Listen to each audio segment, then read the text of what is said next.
Po t'ishte para 3 javësh zonjë po patjetër, po jo të presim muaj. Nderuar kryetar, nderuar ministër, shqetësimi që kam sjell dhe për cilat kërkoj një përgjigje, për cilin kërkoj një përgjigje, lidhet me një sipërfaqe toke publike, të qartë, referuar ligjeve, akteve nënligjore dhe udhëzimeve të nxjerra në funksion pikërisht ligjit për burimet ujore në Republikën e Shqipërisë. Lidhet me tokën e lumit, pranë fshatit Imsht, në njësinë Bubullim të Bashkisë së Lushnjës.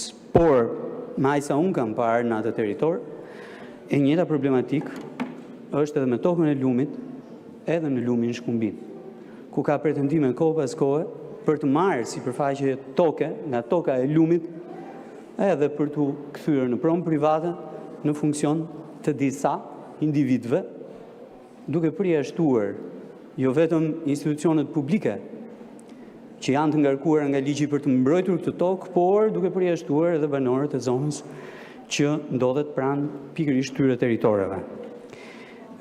Historia është e gjatë, historia ka gati 2 vite e ca, 3 vite që konsumohet në të dy anët, edhe në lumin Seman, edhe në lumin Shkumbin, me individ që kohë pas kohë ndrojnë njëri tjetrin, por që paraqiten atje për të pronësuar tokë publike.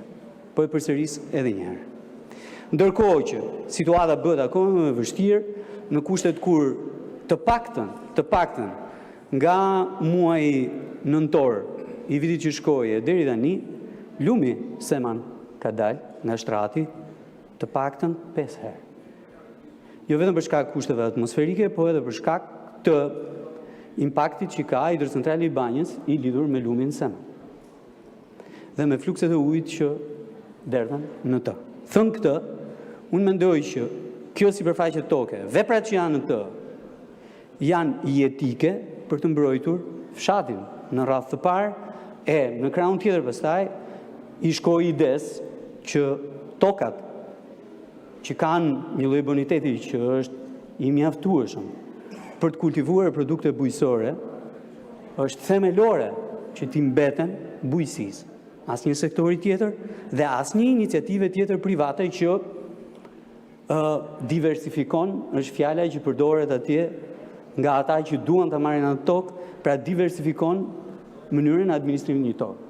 Doja që sillen vëmendje faktin që koncepti për tokën bujësore ka ndryshuar totalisht dhe nuk lidhet më me bonitetin, po edhe boniteti 8-9 po të jetë përmes hidroponisë kthehet në sipërfaqe të domosdoshme për të prodhuar produkte bujësore.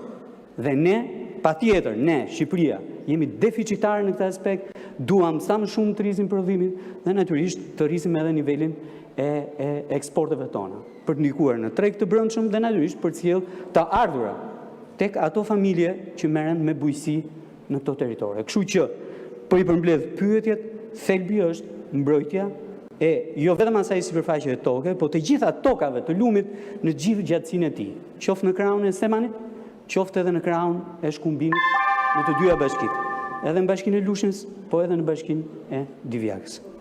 Faleminderit. Faleminderit zoti Salla, keni drejtën për të përgjigjur deri 5 minuta.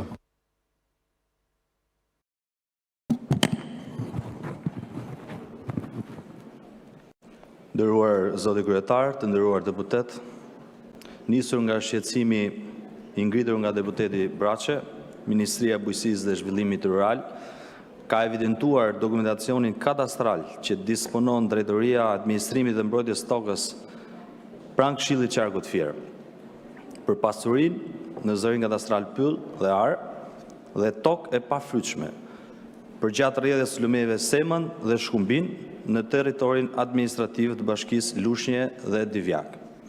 Duat përcjell që në vëmendje se në fushën e veprimtarisë së Ministrisë së Bujqësisë dhe Zhvillimit Rural është vetëm toka bujqësore.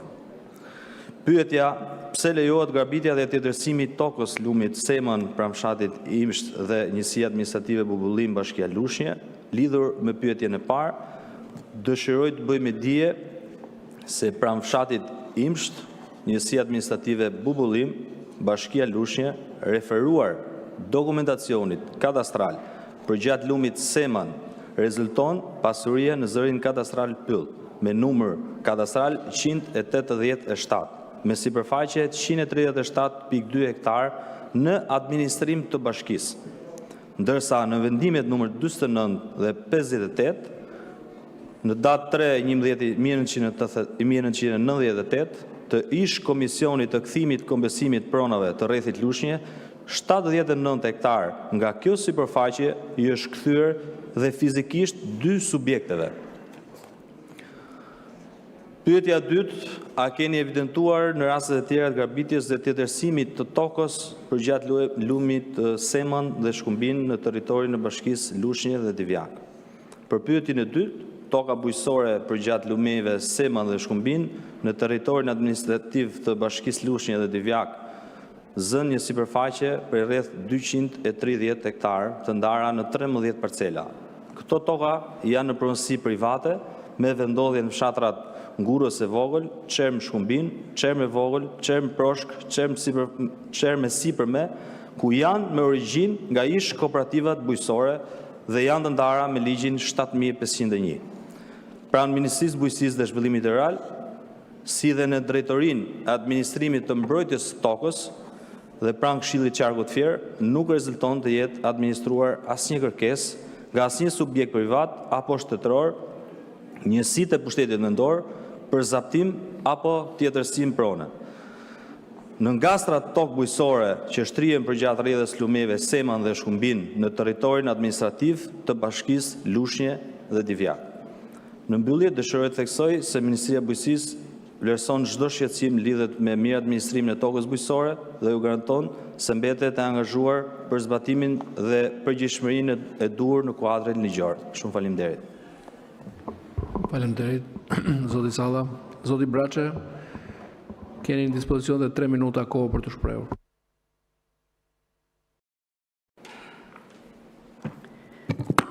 Zë ministër, sinqerisht nuk e mendoja që do të bënit edhe ju pas nga kjo çështje. Ky është ligji për menaxhimin e integruar të burimeve ujore.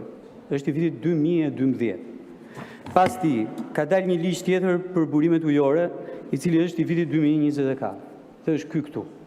Dhe do doja të lexoja. Dhe do doja të lexoja. Të lutem, unë të dëgjova nuk të ndërhyra. Dhe do doja të lexoja. Neni 3 për kufizime. Basen lumor është sipërfaqja e tokës prej ku përmes një sër prensh, lumensh apo edhe liqenesh, të gjitha rrjedhët sipërfaqësore derdhen në det, në një grupderdhje të vetme,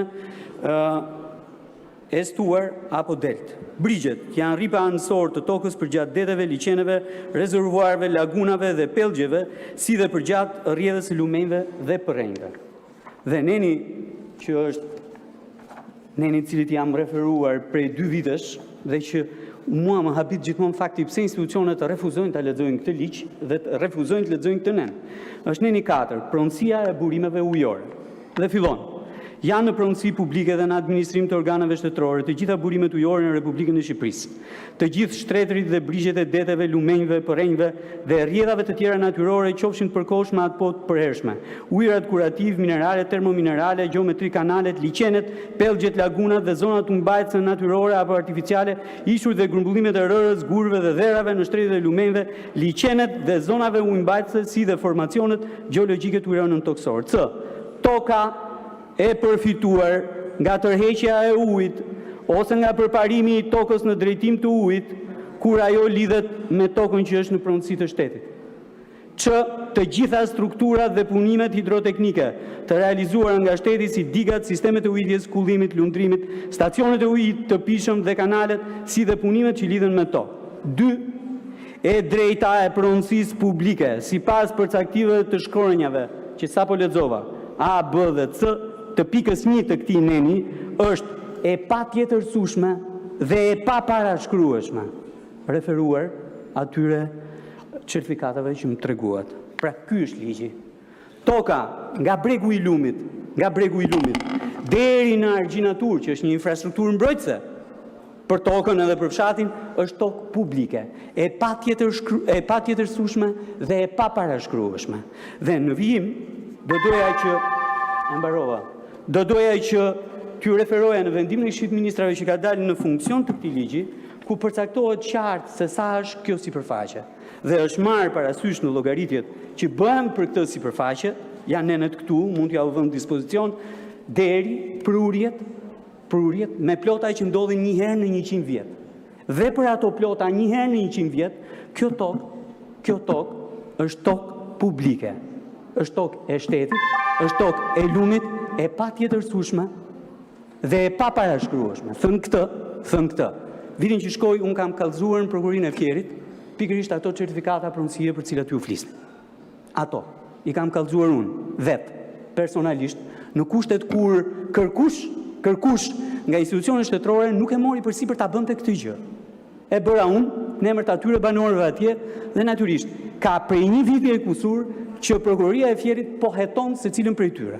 Dhe mbi të gjitha, sot më vlen të bëj një apel shumë qartë, jo vetëm për prokurorët, por për gjithë ata që e kanë vëmendje këtë çështje, që të hetojnë në thellësi çdo zyrtar të vitit 95, kur kanë origjinën ca nga këto vendimet, 96, 97, kur u doj çdo gjë, 98, kur ishte e djegur çdo gjë, e kur janë pronësuar njerëz me tokën që i përket lumit edhe shtetit. Ky është problem shumë i madh. Gjithmonë del një individ që merr pronësinë asaj toke dhe pastaj fillon e tregton tek të tjerët.